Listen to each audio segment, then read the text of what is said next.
I'm going to briefly diverge from the text. I'm eager to get back to it too, but brief diversion. We've been doing this for 5 weeks now, palms pressed together. Yeah? This is done all over Asia.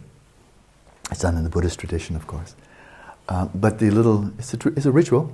Some rituals can be meaningful if we make them such. But the ritual of greeting in this way, not just when meeting a great Lama, but simply all of us together, anyone. I picked it up from the Zen tradition, where there's a lot of this, a lot of this. And I just found, I really resonated with it, because I knew what it meant. At least is my understanding. And that is, it's not going, I respect you so much, you're very intelligent, highly educated, so here's to you. And you're a great athlete, and you're a very fine painter, here's to you. It's not that.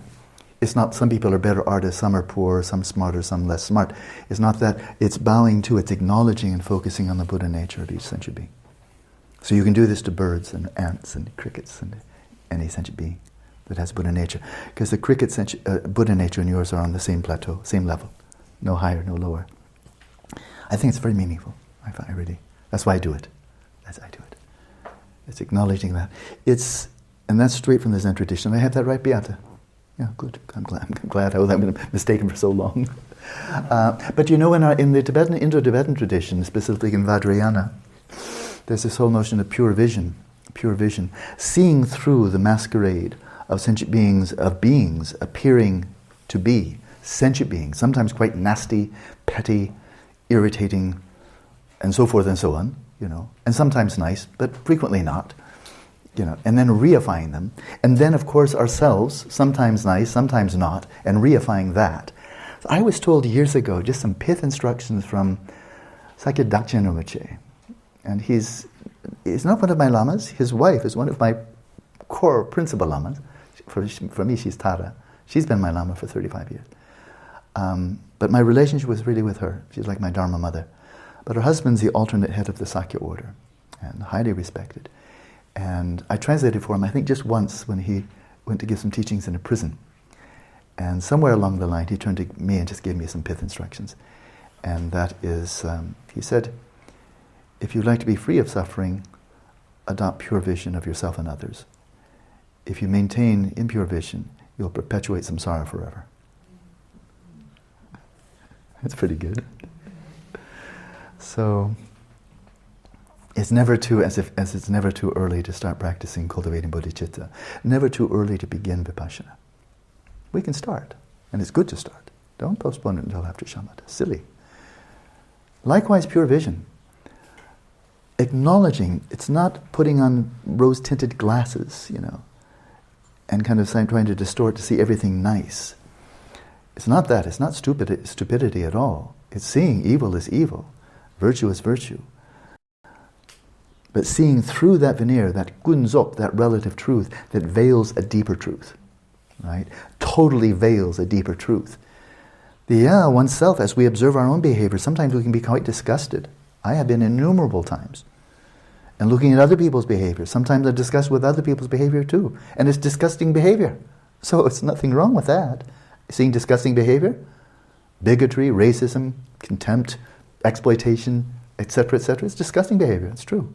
But seeing through that, not closing your eyes, but seeing through that, and seeing, if I go to the essence, there is someone, a being of utter purity. And that's what I'm going to attend to. I sense this so vividly with this Holiness Dalai Lama, that he really, I think, just, my impression is just my impression. But I just see, my sense is that he's just looking and attending to and seeing the purity of everyone around him. I've seen him refer to some people that I have some strong judgments about their behavior. And I still do, about their behavior, right? And then I see how he relates to them. And he's just drawing out the best. He's not focusing, he may or may not have the same view of their behavior as I do, quite possibly not. Maybe I'm wrong. But he's seeing through that. And he's just drawing out the best. And of course they light up. I've seen it. They light up. When he draws out the best from them, they light up. and it brings forth that best. That's a tremendous gift. And you don't have to be the Dalai Lama to do it. That's pure vision. Yeah, there it is. Okay. So, I'm not going to read the last section. I don't even have it on my cell phone. It's already been sent off. But this is from this excerpt from the essay by J. Tsutim Zambo. And I'm going to continue right where we picked up, right where we left off. The very next paragraph reads, this is dense, it's very, very meaningful, otherwise I wouldn't bother, I'd just go back to the text. But as I said yesterday, extremely briefly now, here I think is a very useful segue between these classic Vipashyana methods of the Mahamudra Dzogchen tradition, which he covered briefly, and then these methods from the Gelugpa tradition, which he's going to cover in a lot more detail. Because my sense is he's writing this text primarily for Gelugpas. Kagyupas, they've got their own text. They don't need to study, they don't need to go to a Gelugpa to hear about their own tradition of Mahamudra. They own it. So that's my sense. That he's trying to make Mahamudra accessible to, intelligible to, inviting to, especially Gelugpas, that they too can avail themselves of this profound tradition, but see how completely compatible it is with the tradition they're already very, very familiar with and feel at home with, and it's their refuge.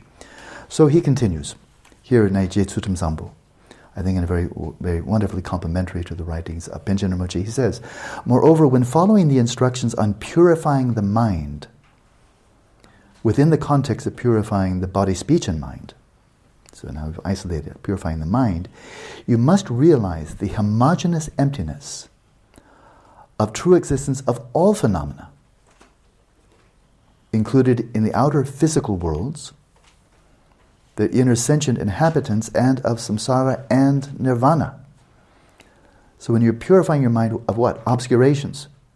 That which is standing between you, your conscious awareness, and realizing your Buddha nature. It's that level of obscurations. That needs to be purified, cleared out, right? In order to do that, to purify your mind, to purify your mind of its obscuration, he said you must realize the homogeneous emptiness of all phenomena. Samsara and nirvana, all three realms, sentient beings, inanimate environment, physical universe. You have to realize the emptiness of all of it. To see it's all equally empty of inherent nature. This is imperative. Otherwise the obscurations will still be there, at least in spots and blotches and so forth. In that regard, first of all, here's strategy. You remember? This is classic strategy in the Dzogchen Lingpa writings. In that regard, first of all, the creator of the whole of samsara and nirvana is this very mind of yours. So as much as we like to blame it on somebody, God or nature or DNA or laws of physics, but who did this? And then he says, it's your mind. You created the whole of samsara and nirvana. The all-creating sovereign, Kunje Gyalpo, the all-creating sovereign, the all-creating monarch is another nice translation. Is your mind, of your samsara, your mind. So if you don't like it, well, then stop doing it. So everything now, all of the ontological weight, all the gravity, everything comes in the whole of samsara and nirvana, all phenomena, it now all hinges on your mind, not somebody else's mind. Your mind. So it makes the mind like super cosmically, galactically macho. Like your mind did everything. So wow, if anything's inherently, absolutely, truly existent, it's got to be the mind that did everything. So we put all the weight on your mind, right? And then, he says, this point is made in numerous sutras and commentaries. There's a lot of backup here. So if you ascertain this mind of yours, and now the next step. So if you ascertain this mind of yours as being empty of true existence, so all the weight goes there, and then it's empty. All the weight goes there, and you've just become chittamatran, mind only. Because everything else is just a display of the mind. You bring all the weight of reality onto your mind, and then the mind that is, because he's not backtracking, he's not saying, whoops, I made a mistake, by the way, I'm going to correct that. The mind that is the creator of the whole of samsara and nirvana is empty of inherent nature. That's a strategy. It crops up again and again, all the way through Dzogchen Lingpa. It's always a strategy. It's right at the beginning too. If you ascertain this mind of yours as being empty of true existence, simply by extending that reasoning, the dominoes start falling. You will ascertain all phenomena to be empty of true existence. If you blow out the core, you blow out the center of the mandala as being truly existent. If you see that's empty, and then you look in any direction, your vantage point is empty, and before long, it's just the dominoes fall. Everything perceived by an empty mind can only be empty.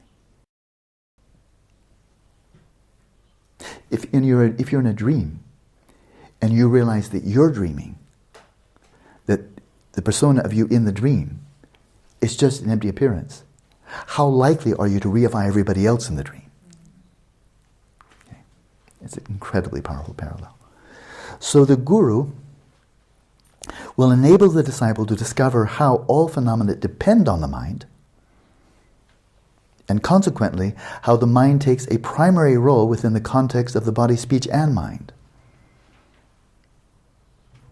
Moreover, a person with sharp faculties who can determine that this mind, which plays such a dominant role, cannot be established as truly existing from its own side, as something that really substantially, as something that is really substantially existent.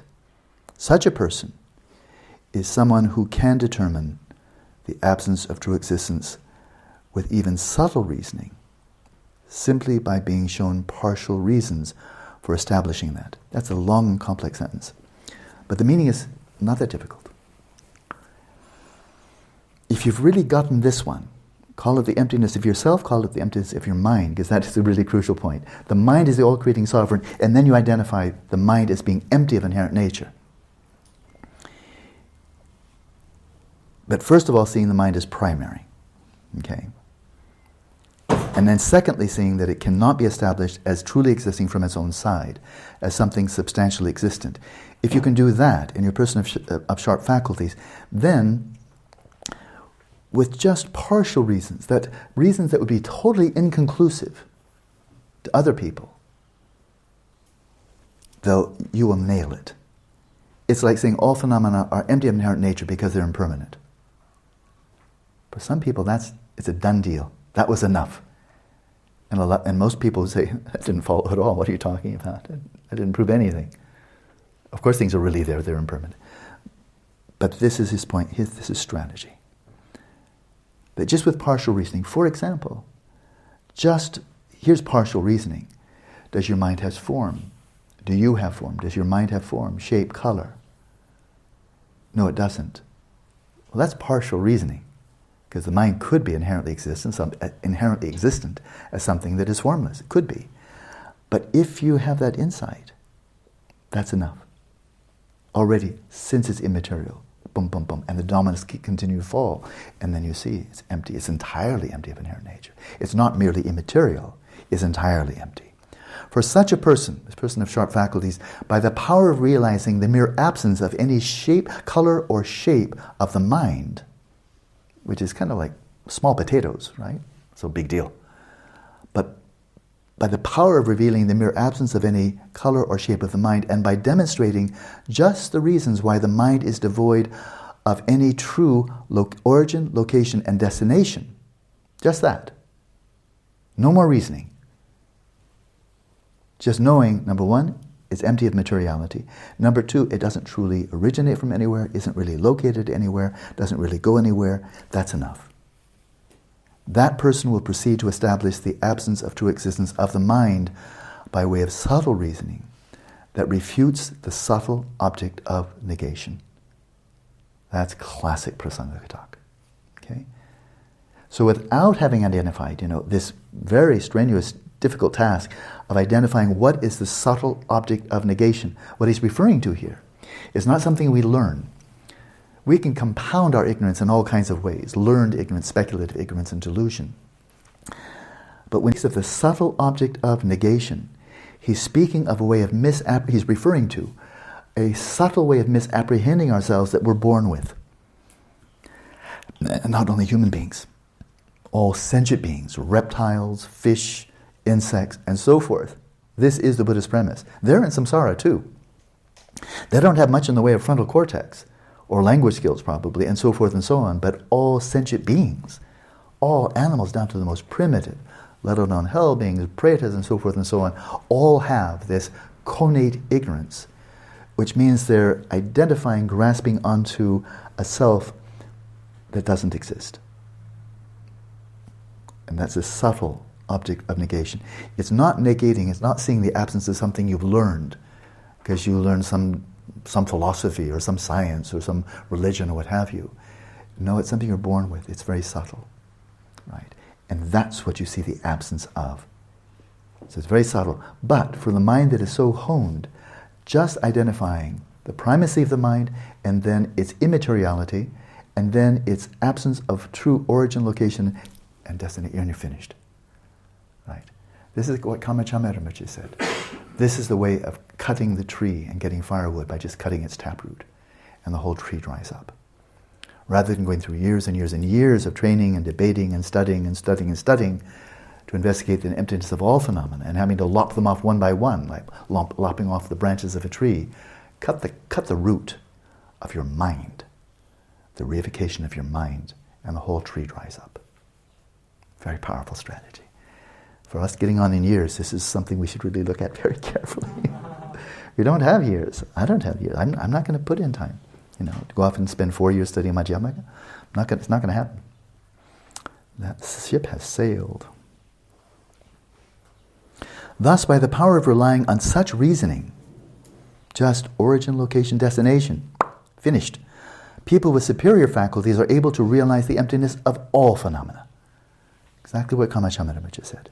Realize this, and the dominoes fall. Just implication, and the whole thing goes. Again, me for the silly metaphors. I really love crocodile danini. I'm probably going to use that one again. But here's one I've also used a lot. And I like it a lot. And that's the Death Star, in the third of the Star Wars. The Death Star, and Luke, follow the Force, and finding that one vulnerable spot in that massive, titanic, adamantine, Vajra-like sphere that would go around, destroy world. And there was just one spot, right, that was vulnerable to throwing in the dart. And then you watch what happened. He hit, with the Force being with him, he threw the dart right there.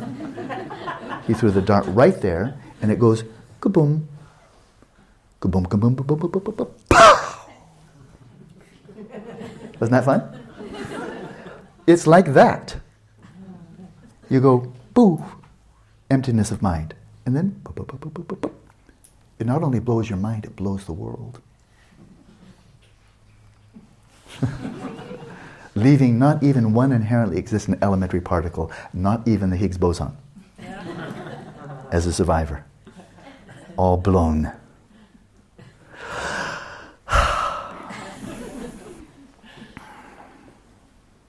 However, before you get carried away, however, it is very important for people like us to hear and reflect upon the Madhyamaka treatises, like Guide to the Middle Way by Chantakirti and so forth, to comprehend all the reasons that establish the absence of true existence, and to establish the nature of emptiness just as it is taught in the Madhyamaka.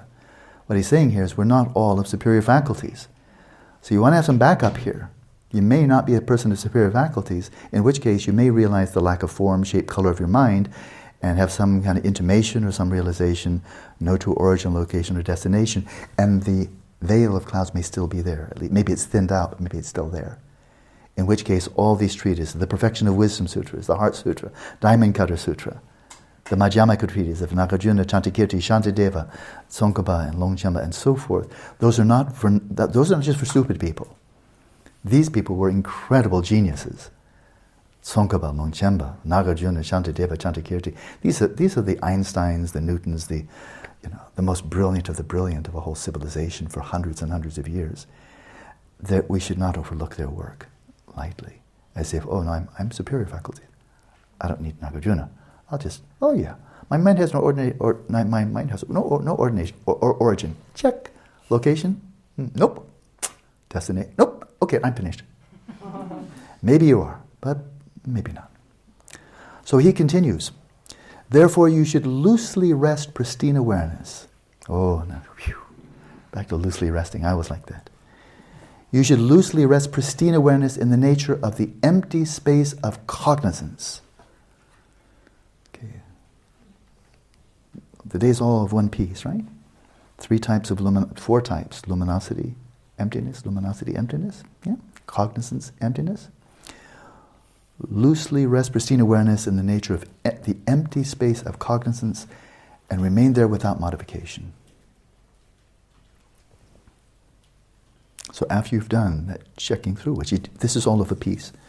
After you've checked origin, location, destination, then loosely rest pristine awareness in the nature of the empty space of cognizance, and remain there without modification. Don't do anything. Don't activate your intellect. Don't fix it. Don't improve it. Just rest. There must be a stabilizing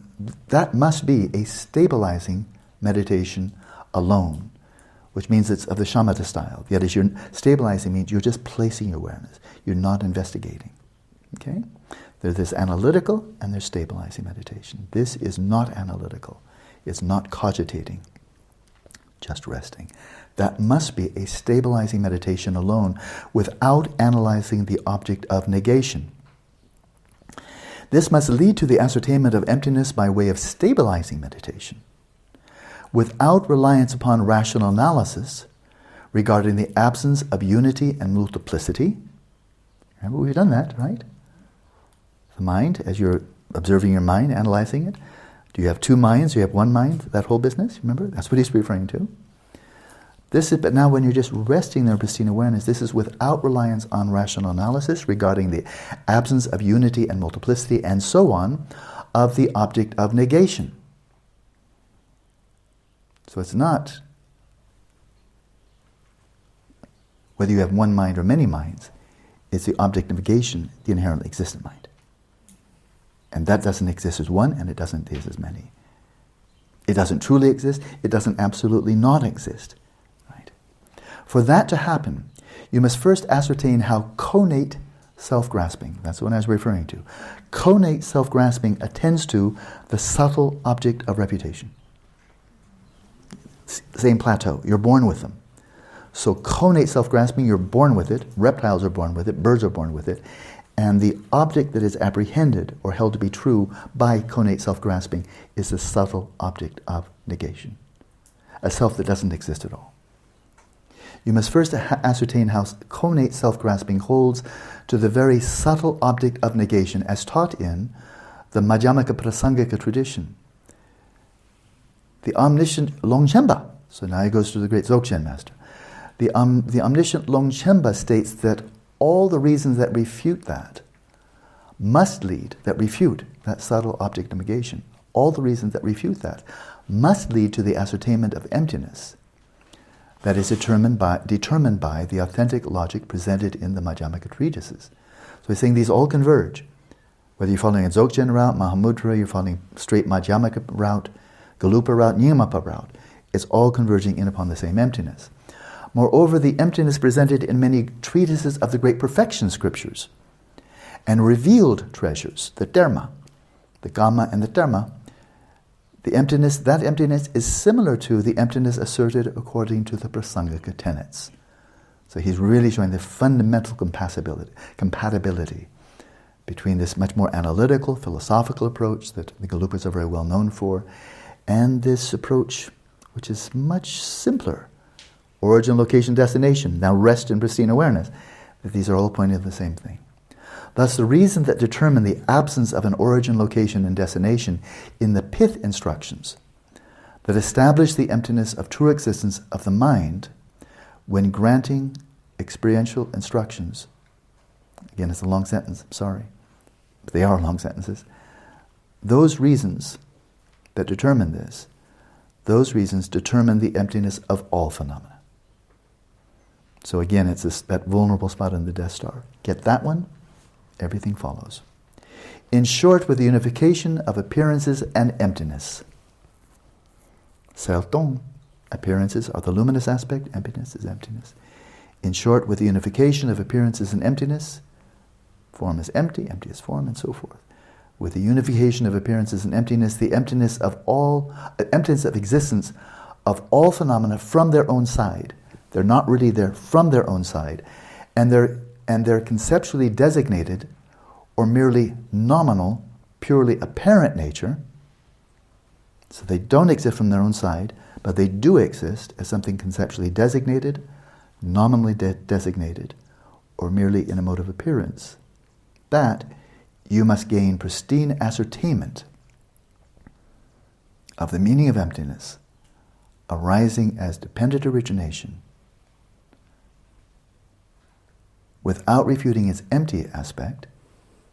So you must understand the aspect of dependent origination without refuting its empty aspect, and the meaning of dependent origination arising as emptiness. That was one very, very complicated sentence. Maybe I can make it simpler later, but it's really complicated in Tibetan. Rather than lingering there as time passes, I'll just lead you to read that again, but that was one loaded, but certainly complex sentence. So as explained previously, after you have been given teachings on differentiating the mind and pristine awareness, remember I referred to that multiple times, yeah? The pointing out instructions. Here's mind, here's pristine awareness, right? Here's Dhammakaya, here's substrate consciousness. Here's samsara, here's nirvana. And again, after receiving such teachings on differentiating the mind and pristine awareness, and you are attending to the essential nature of cognizance, and have achieved stability there. All clear? So you've distinguished between mind and pristine awareness. You're focusing right on cognizance itself, which is Rigpa in Tibetan. And you're resting there, you've achieved stability or continuity there. Then, now that you're really ascertaining cognizance, you must analyze and determine cognizance too as being unreal and empty, without its being apprehended as truly existent or substantial.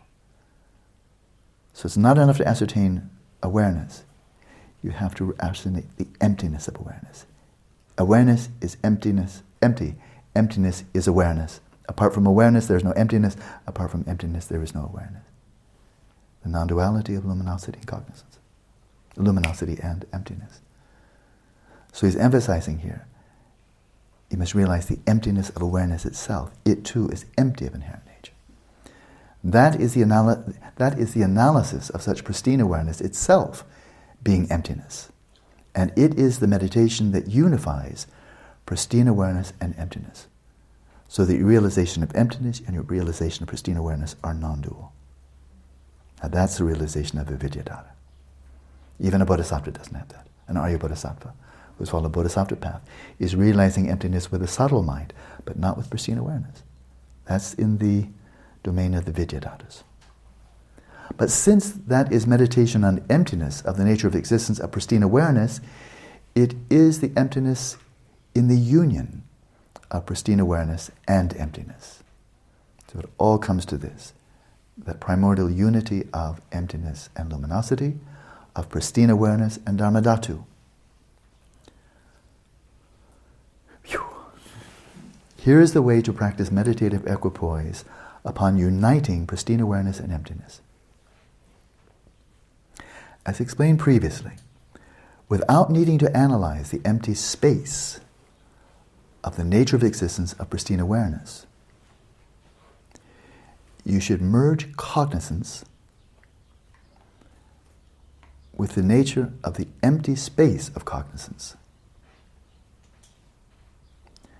And without modification, attend to the nature of undifferentiated emptiness and cognizance. I know the term here because I've translated this fairly recently. When saying cognizance, it's rikpe cha, the aspect of rikpa, the aspect of awareness, and that is cognizance. That's exactly what cognizance is, that aspect of awareness, that aspect of knowing. And so you should merge the aspect of knowing, the aspect of awareness, with the empty nature, with the nature of the empty space of that aspect of awareness. And without modification, attend to the undifferentiated emptiness, the nature of undifferentiated emptiness, and cognizance. Undifferentiated emptiness and aspect of awareness, non-dual. When you can do that, you have found the union of pristine awareness and emptiness. So without needing to freshly analyze the demarcation between pristine awareness and emptiness, or the emptiness of the nature of existence of pristine awareness, by the power of your previous analysis, simply by recalling the empty space of the nature of existence of pristine awareness, this will lead you to the ascertainment of that empty space. Then you should rest in that cognizance, in the nature of that empty space, and without modification, sustain that. This is the meaning of merging space and pristine awareness. By the power of familiarizing yourself with that, eventually the radiance of pristine awareness will dissolve into pristine awareness. That outward glow, that outward sheen, that outward luster, it's called, will dissolve right back into its nucleus. The radiance of pristine awareness will dissolve into pristine awareness, and the ground pristine awareness will be revealed. The ground pristine awareness is that which has primordially always been there. Then that will arouse the exceptional wisdom that realizes emptiness of the existence of the ground pristine awareness from its own side. Even the ground pristine awareness doesn't exist from its own side, and you will realize that. In this phase of uniting pristine awareness and emptiness, you are sustaining something that is the same or similar to an Arya's primordial consciousness of meditative equipoise, free of dualistic grasping, to pristine awareness and emptiness as being different. You can see why this was a little bit difficult to translate. Very dense. So, it goes on, but that's what I wanted to share with you too. Here's a man that is just so obviously, he knows what he's talking about on both sides of the fence. Everything he's saying about Nyingmapa, about Dzogchen, spot on. And then you look at Gelugpa scholars, did he get it right? Did he get it right? Oh, he nailed it. And yet he's putting these together seamlessly, saying, hey, we're all in the same family here. This is just one family. And enter the door, as they say, use the key that opens the door. Follow the path that brings you to the nucleus, to the center. So we have a few minutes left. Superior faculties. Whenever I see that word, I always feel, okay, can we get past this section? And I'm not being humble, I'm not being anything except for honest. They just never seem to pertain to me, I'm waiting to get through the superior part. Okay, I know I have faith. There are such beings, I just know I want one of them. And then it goes middling, and I always see, keep going, keep going. No, that shoe didn't fit either. And then it comes to the dull, and I'm starting to feel, okay, I think this is getting familiar. And if he says dullest of the dull, okay, now I feel comfortable, now I found myself. So if this is superior, gifted, super duper people, then, what am I doing teaching it? And what are you doing here? You get a whole bunch of superior people listening to a very dull faculty, dim-witted teacher, what's wrong? There's a major asymmetry here, And so what are we supposed to make of this? I mean, are we fooling ourselves? Should we just be taking, reciting Om Mani Padme Hum, and maybe trying to study Madhyamaka a little bit, and mindfulness of breathing, and turn lemons into lemonade, and die? Unless you think you're a superior faculty kind of person, And here I come back to the Vajra essence, right towards the beginning, and we'll end on this note. He's referring to this pith of the very essential of the essential of Dzogchen. There are different classes of Dzogchen. The pith instructions are the innermost. Within that, there's the innermost of the innermost. And the Vajra essence is talking about that. Most subtle, most rarefied, most profound, and therefore most secret. Okay? The Vajra essence. Generally, the Dzogchen teachings altogether, Dzogchen Lingpa, are on this core quintessence of quintessence, the rarefied, pure essence. He says this Dzogchen, this approach to Dzogchen, this is the most sublime of all dharmas. It is the great synthesis of all the paths, the goal of all the yanas, Sravakayana and so forth, an expansive treasury of all secret mantras, of the whole of Mantrayana. However, only those who have stored vast collections of merit in many ways over incalculable eons will encounter this path. They will have aspired repeatedly and extensively to reach the state of perfect enlightenment, and they will have previously sought the path through other yanas in past lives, establishing propensities to reach this path. No others will encounter it.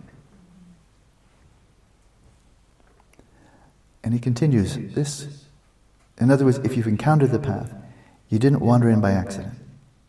If you encounter it, if you just wander in, that was cool, and wander out and it leaves no impression, okay, then you just dropped in.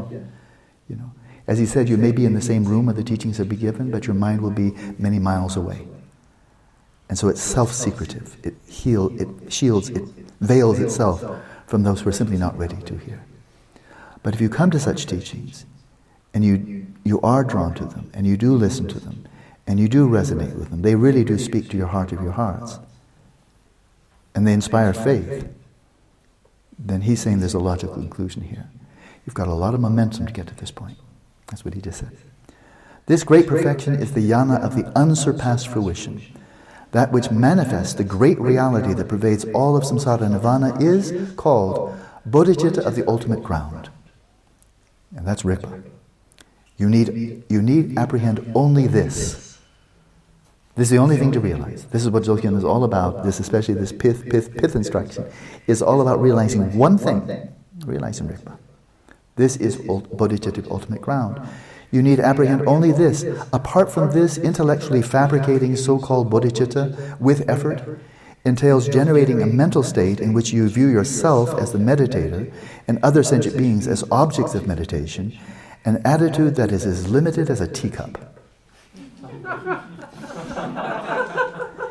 In the expanse of the great perfection, the original nature of the great equality of samsara and nirvana, the mode of existence of the ground itself is known, just as it is, by means of great omniscient primordial consciousness.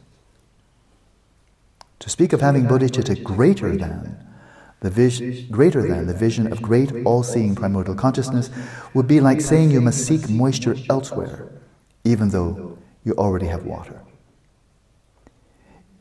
In general, to enter this yana and put it into practice, you must have all the following characteristics. So now the veil of mystery and uncertainty and low self-esteem and confusion and what? He's going to clear it away real quickly. Are you qualified or not? Here you are. Maybe you don't belong here. Maybe your mind's yojanas away. Who knows? But he's going to say, here you are. You must have the following characteristics. Belief in the Dharma and in your Guru. Unwavering trust in the path. Earnest mindfulness of death and the conviction that all composite phenomena are impermanent, so that you have little attraction to mundane activities. Contentment with respect to food, wealth, and enjoyments. Insatiability for the Dharma due to great zeal and determination. Integration of your life and spiritual practice without complaining. I'm so glad he added that. When such people with stable minds, without being boastful about the mere number of months or years they spent practicing in retreat, see this entrance and undertake the practice, they will definitely achieve the supreme state of Buddha Vajradhara in this very lifetime.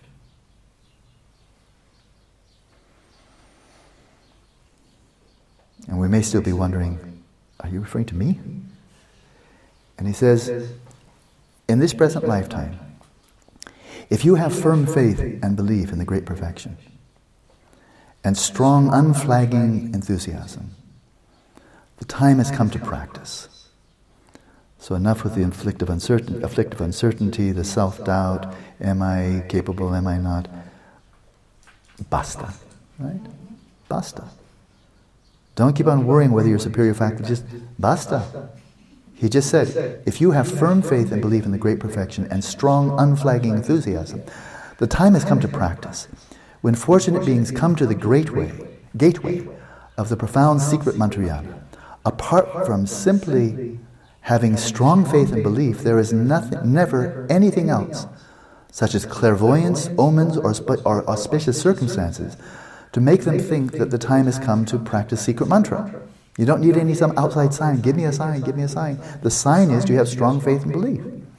Once you've obtained a human life and encountered a guru, and the secret mantra dharma, he's referring here, of course, to Dzogchen, if this is not the time to practice the great perfection, then there will never be a better time than this in another lifetime.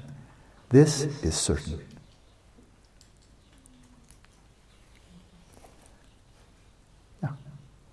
I have nothing to add to that. Enjoy your day.